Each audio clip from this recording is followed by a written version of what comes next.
Assalomu alaykum, hurmatli foydalanuvchilar. 2-sinf darslarimizni davom ettiramiz. Bugun 57-dars masalalar yechish ekan. Sizlarga bir ajoyib yangiligim bor. Bu albatta sizlarga yoqmaydi. Keyingi darslarimiz 58. 58-darsdan boshlab 2-sinf kitoblarini YouTube kanaliga qo'yishni afsuski to'xtatamiz. Telegram kanaliga o'tasizlar. Telegramda mana bu Akmal Madhis meni lichkam kuchukcha bilan yozilgan, ekranda ko'rib turibsizlar. Mana shu yerga yozishlaring kerak bo'ladi. Meni 2-sinf darslariga qo'shib yuboring deb 58 58mida, 58-darsdan boshlab mana shu yerga yuklab qo'yamiz. Kanalga qo'shilasizlar. O'zim havola tashlab beraman. Havola orqali o'tib kanalga qo'shilasizlar. Faqat sharti bo'ladi, 25 ming so'm to'lov bo'ladi. Plastik karta ko'rib turibsizlar hozir mana shu ism familiya chiqadi, Akmaljon Jo'raqo'ziyev. Shu yerga 25 ming so'm pul tashlab, xohlasalaring telefondagi ilovalar yoki ko'chadagi bankomatlardan tashlasalaring ham bo'ladi. Chekini rasmga olib tashlashlaring kerak bo'ladi menga. Keyin esa sizlarni mana shu Telegramdagi yopiq kanalimizga qo'shib qo'yaman. Narxi 25 ming so'm. Bu 25 ming so'm qachongacha? Dekabrning oxirigacha. Ikkinchi chorak yakunlanguncha. Keyin yanvardan darsimiz boshlanadi. 10 yoki 11 yanvarlarda.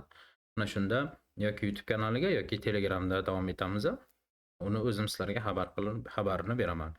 Hisoblaydigan bo'lsak, 28-30 kunlar qoldi. Maktab yakunlanishiga, ya'ni ikkinchi chorak tugashiga. O'rtacha bir kuniga 1000 so'mdan to'g'ri keladi. Shuning uchun 25 ming deb qo'ydik. Farzandingiz uchun bir kuniga 1000 so'm pul sarflaysiz. Qo'shimcha bilim olayotgan bo'lishi mumkin va tushunmayotgan narsalarni o'rganayotgan bo'lishi mumkin. Buni davom ettirish maqsadida 25 ming so'm pul tashlashingiz kerak bo'ladi. Keyin sizni Telegram kanaliga qo'shaman. Farzandingiz bemalol shu yerdan foydalanishi mumkin bo'ladi. Narxi unchalik qimmat emas. 25 ming so'm. Har bitta darsiga emas, bir oy uchun amal qiladi bu 25 ming so'm. 3-4-sinfda qiynalmaslik uchun hozirdan kitobni mukammal darajada o'rganib ketsa, hurmatli ota-onalar, ustozlar 3-sinflarda unchalik qiynalmaydi. Maslahat beraman, qo'shilishingizni ozmi ko'pmi narsaga, yangi bilimlarga ega bo'lishadi. Biz o'zi 3 xonalilarni o'tyapmiz. Qiyinroq mavzularga yetib kelyapmiz. Masalalar yechish, yondosh mavzu sotuvchilar va kassirlar, yuzliklar, o'nliklar va birliklar xonalar. Bu yerda bizga bosh qotirma berilibdi. Bu bosh qotirmani ishlab ko'rishga harakat qilamiz. Qanday bosh qotirma ekan? Xo'p, o'ylaydigan bo'lsak, bu yerda 8 turibdi, bu yerda 3, 5. Mana shu ikkisini qo'shibdi, 8 hosil bo'libdi deb o'ylab ko'rmoqchiman. Keyingisini ham agar shunday bo'lsa, to'g'ri keladi mana. 8 ga 9 ni qo'shsak 17 ekan. Demak, to'g'ri bo'ldi. Demak, qaysidir songa 14 qo'shilsa 40 bo'lsin. Bu albatta 26. 26 ga 14 ni qo'shamiz, 40 hosil bo'ladi. Biz qonuniyatni aniqladik va so'roq belgisi o'rniga 26 qo'yilish kerak ekanligini tushunib oldik. Ustun ko'rinishda yozilgan misollarning yechilishini tushuntiring.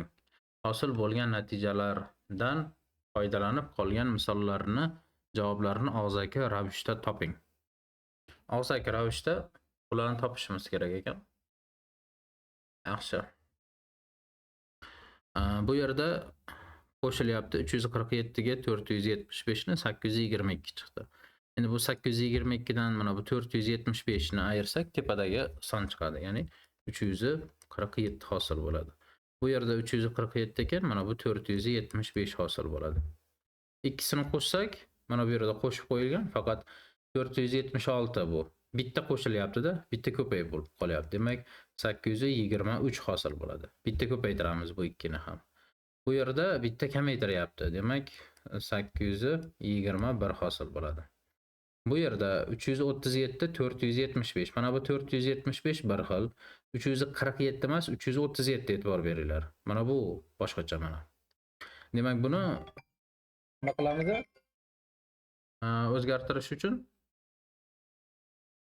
o'nliklar xonasi kamaytirilyapti-da mana. O'nliklar xonasi e'tibor bering. Demak, biz ham o'nliklar xonasini 812 deb yozib qo'ysak bo'ladi albatta. O'nliklar xonasini kamaytirgan holatda. Keyingisi mana o'nliklar xonasi ko'paymoqda. Demak, buni yozishimiz mumkin 832 deb. O'nliklar xonasini ko'paytirgan holatda albatta. Davom etamiz. Keyingisi 439 ekan. 439.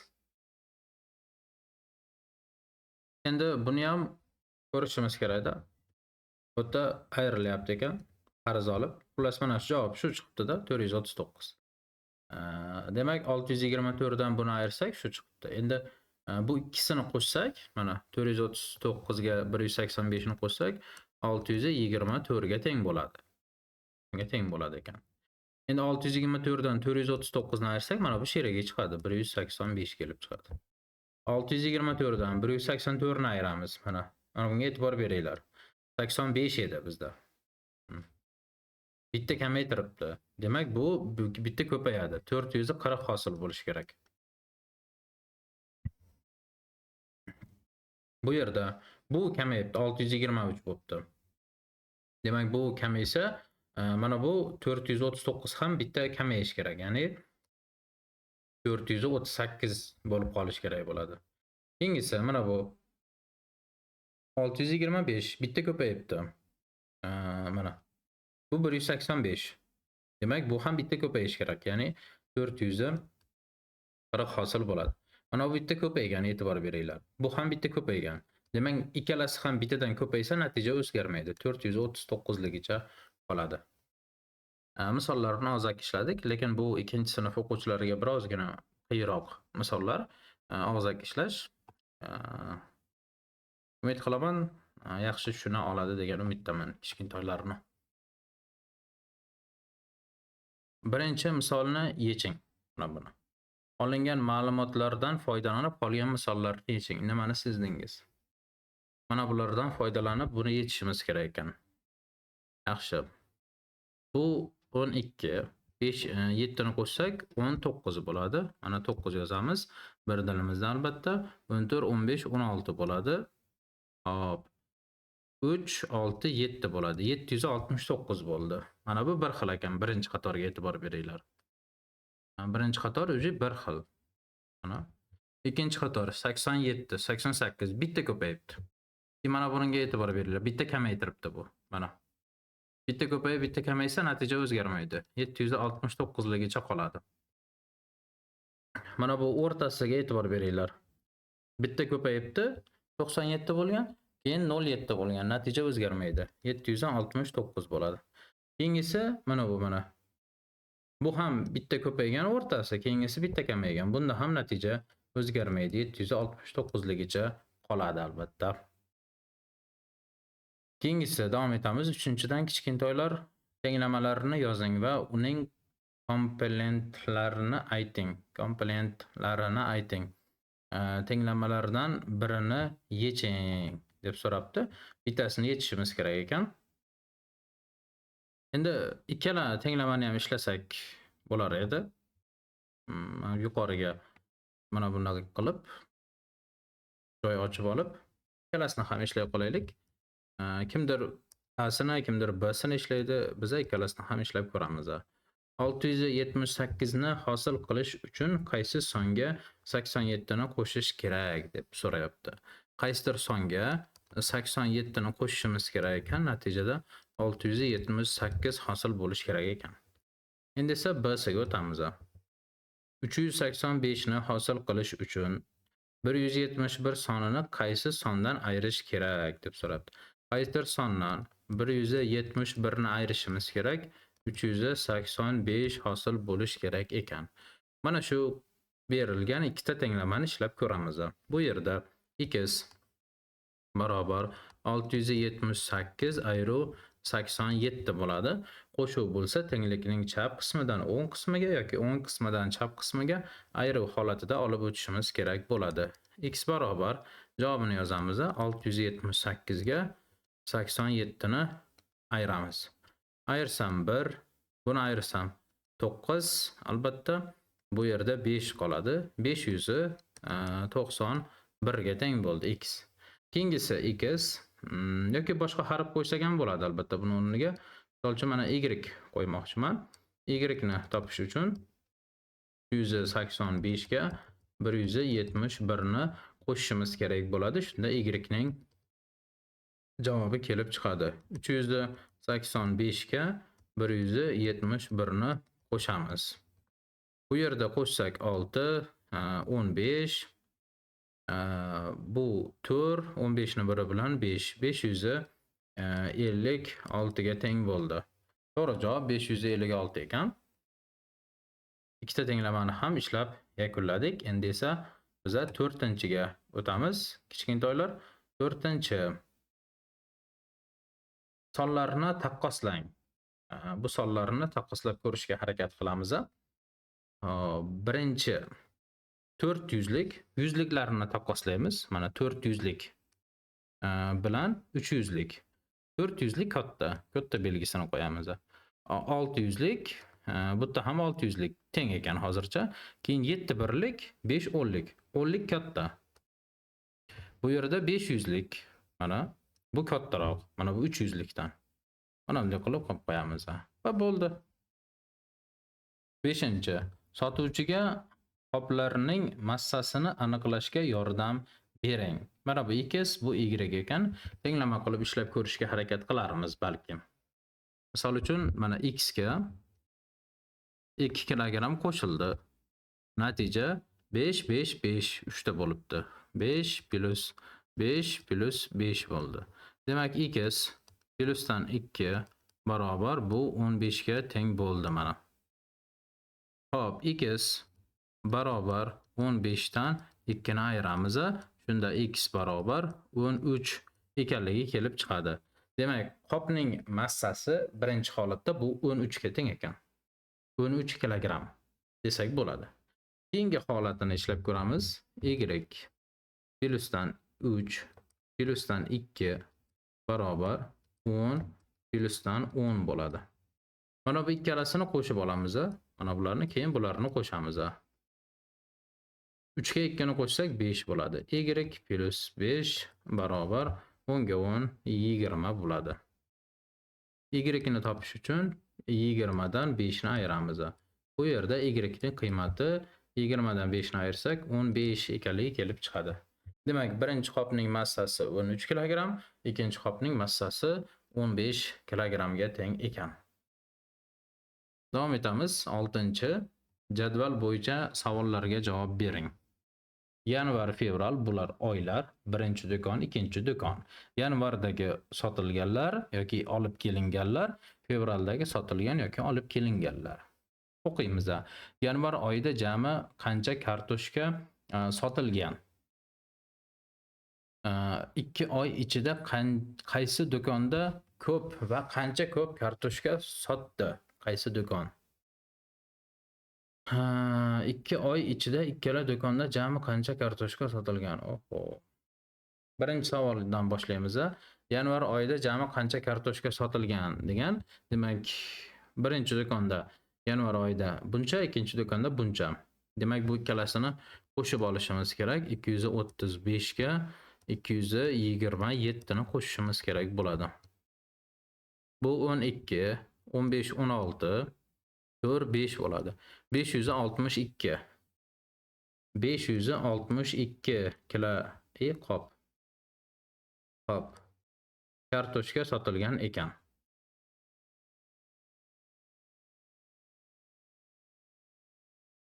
Hop. 562 qop kartoshka sotilgan. 2 oy ichida qaysi do'konda ko'p va qancha ko'p kartoshka sotilgan? Demak, birinchi do'kon yoki ikkinchi do'konni aniqlashimiz uchun bularni hisob kitob qilamiz. Ya'ni 235 ga 164 ni qo'shamiz. Bu ikkita do'konnikida 9 9 3 bo'ladi. 199 bo'ladi. Bu birinchi do'konniki. Endi ikkinchi do'kondagi 227 ga 172 ni qo'shib qo'yamiz. Bu yerda 9 9 3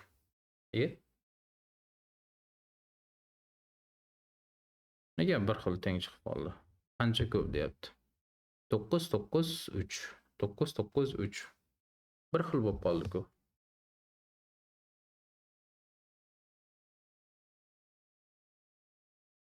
Birinchi do'kon, ikkinchi, birinchi, ikkinchi.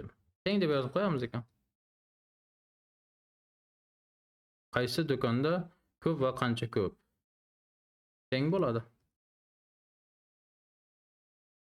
Yanvar oyida 235 qop birinchi do'konda, fevral oyida birinchi do'konda 164 qop. Teng. 2 oy ichida ikkala do'konda qancha kartoshka sotilgan? Endi bu 399 ga 399 ni qo'shamiz-da 2 oy ichida. Shunda bu 400 bo'lganda 800 bo'lar edi, 798 qop bo'ladi. P bo'ladi oxirida. Qop bo'ldi mana. 798 qop. 7 dan davom etamiz. 8 uyish ekan, tenglamalarni yeching. 7-chi 3 xonali sonlar ko'rinishda ko'chirib yozing va hisoblangan. Hop, yuqoriga ishlay qolamiz bo'lmasam.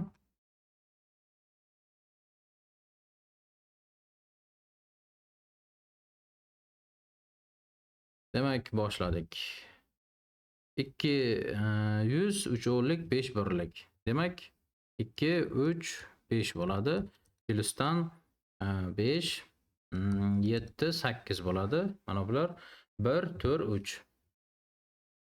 1 4 3 ga teng bo'ladi. Birinchisi. Ikkinchisiga o'tamiz, keyin esa uchinchi. 500lik 3 birlik. Demak, 500 3 bo'ladi. 200 8 bo'ladi. 200 8 bo'ladi. 357 bo'ladi. Keyingisi 800 ayru 300 2 1 bo'ladi. 300 2 1 bo'ladi. Ayru 312 bo'ladi. Mana bularni hisob-kitob qilishimiz kerak ekan. Bu yerda qo'shish amalini bajaramiz. Uchalasini qo'shsak ham bo'ladi. Biz o'rgandik 3 xil qo'shishni. 578 va 143 bo'ladi plyusdan. Bu yerda qo'shadigan bo'lsak 16. Hop, 10 14 15. 7 8 9 956 bo'ladi. 956 ga teng bo'ldi. Keyin 503 ga 208 ni qo'shamiz. 503 ga 208 ni qo'shib qo'yamiz. Bu 11, albatta 0 ga 01, bu bilan 11 yozdim. Shuning uchun 7 bo'ladi. Endi bundan 357 ni ayiramiz. Qarz olsak 4 bo'ladi, 0 bo'lsa 5 bo'ladi. Bu yerda 6 bo'lsa 3, 354 bo'ladi. 354 ga teng bo'ldi. 800 dan 321 ni ayiramiz. Bu yerda 9. 9 dan ayirsak 7. Bu yerda 7 dan ayirsak 3 ni 4 bo'ladi. Endi bundan 312 ni ayirishimiz kerak bo'ladi. Bu yerda 7.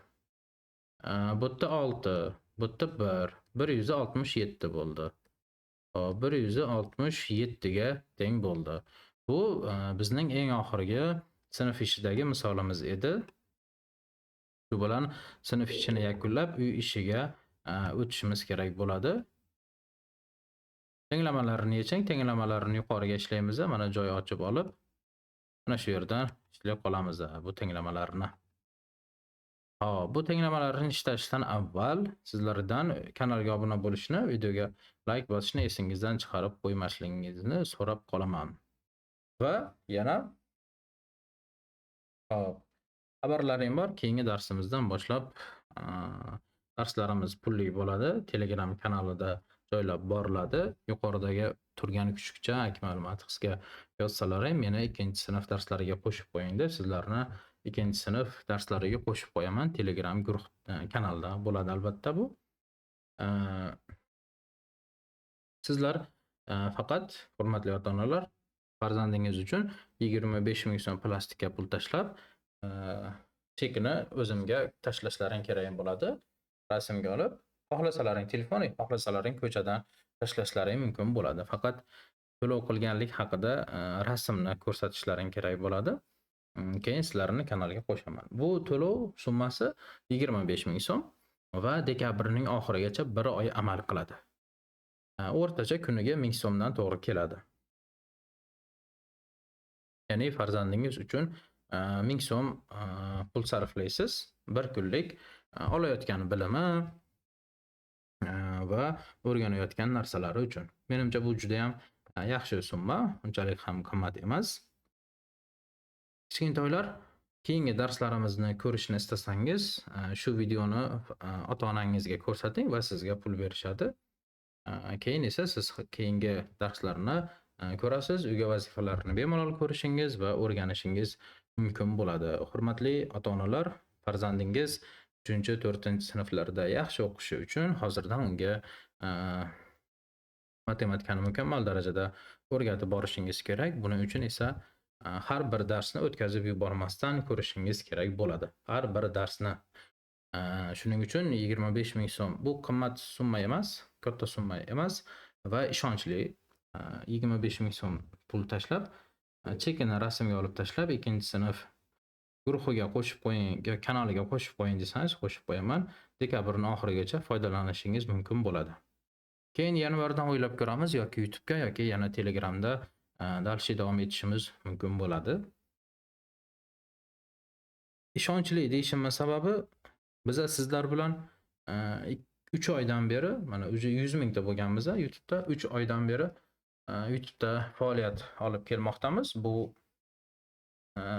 uzoq muddat bo'lmasa ham, lekin yig'ilgan auditoriyaga qaraganda yaxshi muddat. Chunki o'rtacha kuniga 1000 tadan oshiq odam bizaga kelib qo'shilmoqda.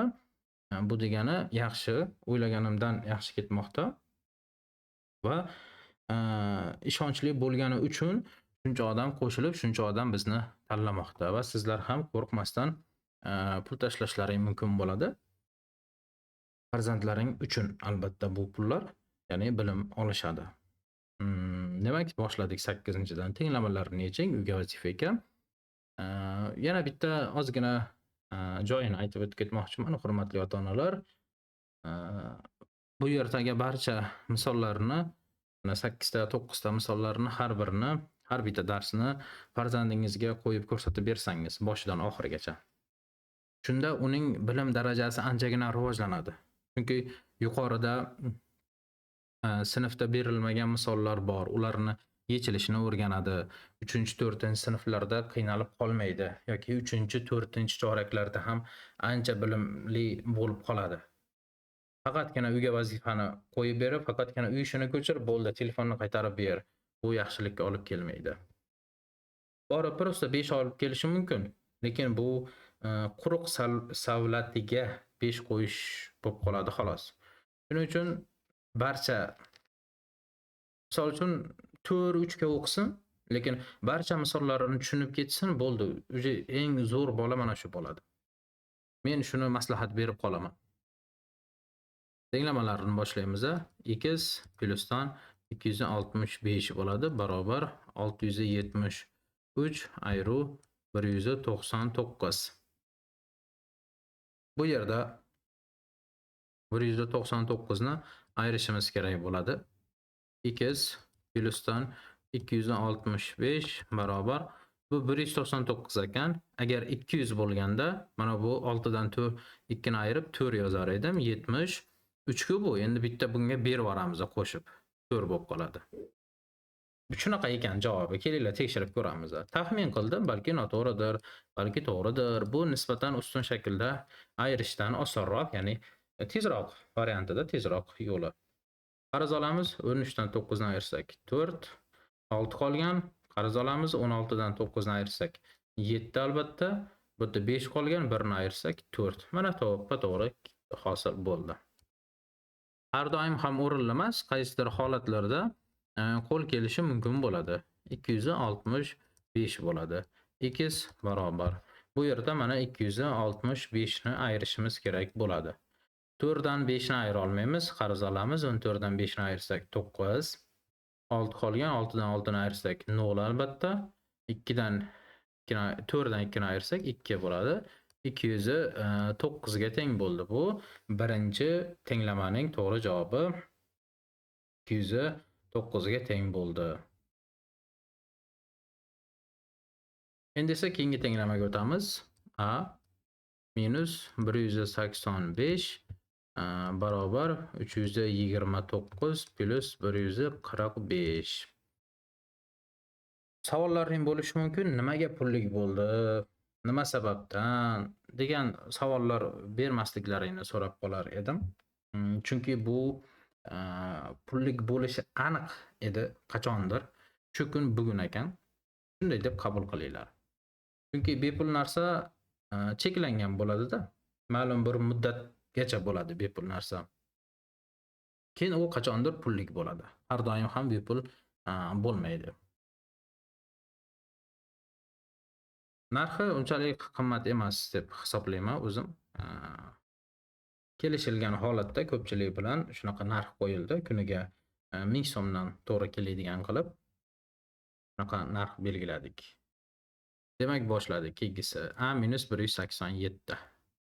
329 qo'shib 145. Mana buni qo'shib olishimiz kerak ekan. 329 ga 145 ni plus qo'shsam 14, 6, 7 va 4 bo'ladi. 474 bo'ldi. Bu ham 474 ekan. Qoyil. Demak, A minus 185 barobar 474 ga teng bo'ldi. A barobar 474 plus qo'shuv bo'ladi 185. Bunga 185 ni qo'shishimiz kerak bo'ladi. Bunday qilamiz. Boshqacharoq yo'lini o'ylab topamiz. 185 plus qo'shsam 9, 15, 5, 6, 659. A barobar 659 bu ikkinchi tenglamaning to'g'ri javobi hosil bo'ldi. Endi esa uchinchi tenglamani ishlab ko'ramiz. Mana shu yerga ishlasak menimcha sig'ib qolsa kerak. Demak boshladik. 800 ayru y barobar 153 plusdan 277 bo'ladi. Qo'shib olishimiz kerak. E'tibor beringlar. 153 ga 277 ni plusdan 10 bo'ladi. 12, 13 bo'ladi. 3 va 4 ga teng bo'ladi. 800 ayru y barobar 430 ga teng bo'ladi. Mana bu y noma'lum sonni topish uchun 800 dan 430 ni ayirishimiz kerak bo'ladi. Y noma'lum son esa ustun shaklda ayirsak kelib chiqadi. 800 ayru 430 ga teng bo'ladi. 0 qarz olamiz 7 bo'ladi. Bu yerda 7 ku 4 ni ayirsak 3 ga teng bo'ladi. 370 bo'ldi. Demak bu 3-tenglamaning to'g'ri javobi 370 ga teng bo'lgan ekan.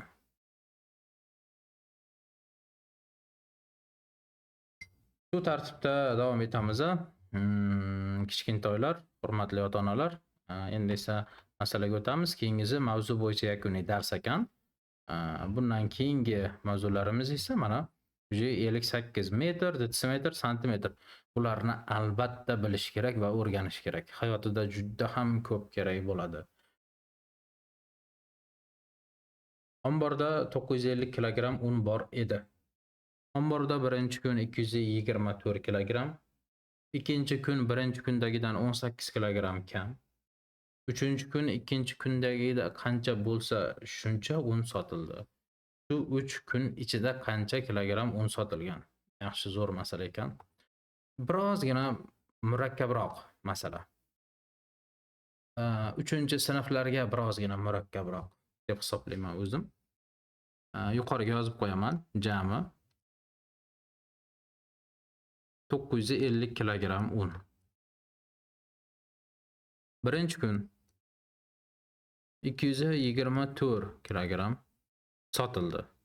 Ikkinchi kun birinchi kundagidan 18 kilogram kam. Demak 224 dan 18 kilogram kam desa ayiramiz. 18 ni ayiramiz. Bu 206 ga teng bo'ladi. Kilogram. Uchinchi kun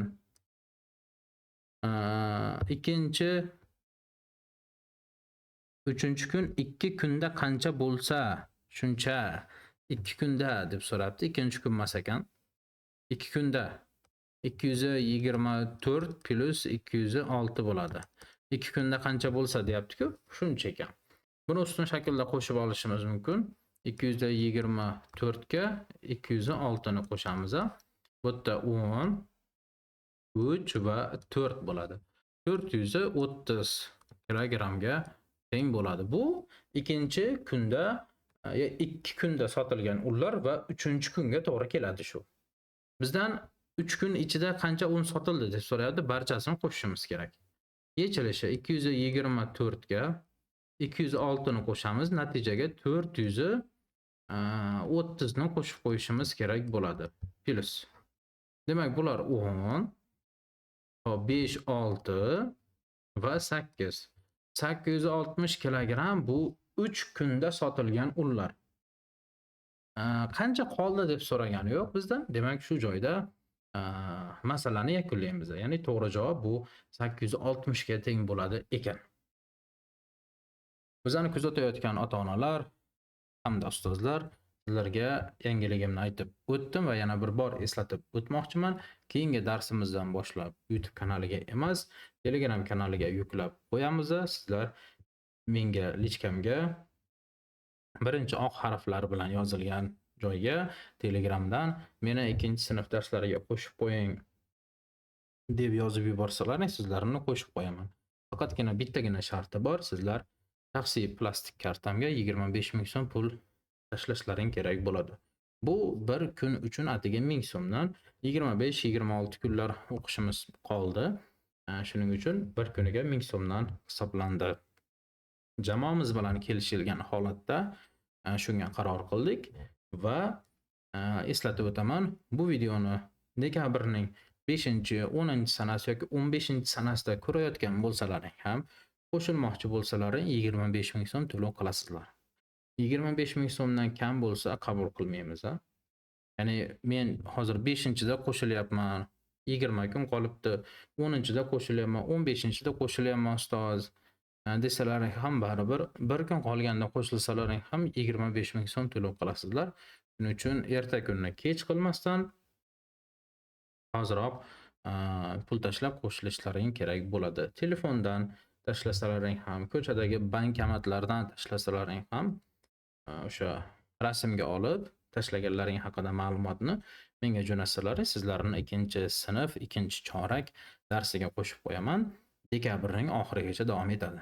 Yanvardan balkim YouTube'da yoki balkim nimada davom etamiz. Telegramda. Ikkisidan bittasi. Qo'shimcha savollaring bo'lsa, bemalol shu manzilga murojaat qilsalaring ham bo'ladi. Albatta o'zim javob beraman.